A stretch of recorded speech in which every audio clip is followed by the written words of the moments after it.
कार्तिक के पश्चात अगला महीना अगहन का है और अगहन के महीने में रानी नागमती की क्या जीवन दशा हो जाती है, कैसे वह विरह की अग्नि में कैसे अपने विरही जीवन को जी रही हैं, उसका चित्रण करते हुए कहते हैं जैसी जी कि अगहन दिवस घटा निसी बाढ़ी।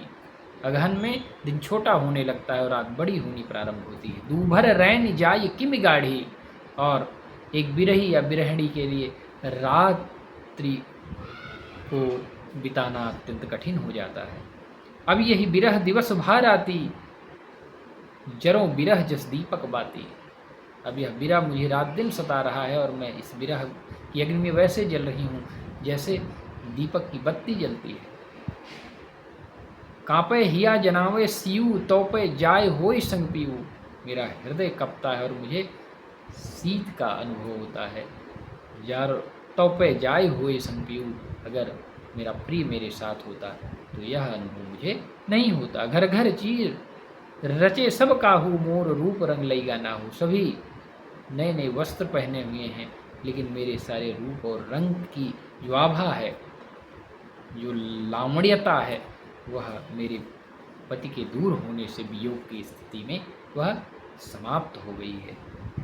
पलटी न बहुरा गाजु बिछोई, ये बहु फिरे फिरे रंग सोई।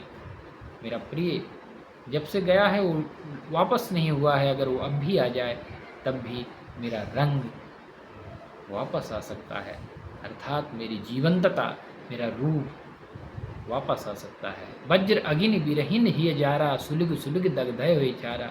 यह अग्नि जो है वज्र के समान मुझे जला रही है। सुलग सुलग दग्धय हुई छारा, और मैं उसमें सुलग सुलग करके छार हो रही हूँ, राखी हो रही हूँ। यह दुख दगध न जाने कंतु जोबन जने कर्म। यह दुख दगध न जाने कंतु जोबन जन्म करे भस्मंतु। यह दुख मेरा पति जो है या मेरा प्रिय नहीं जान पा रहा है और मेरा यौवन मेरे जीवन को जो है भस्म कर रहा है। पीयूषो कहो संदेशड़ा हे भौरा हे काग, शोधन विरह जरमुई तेहिक धुआं हम लाग।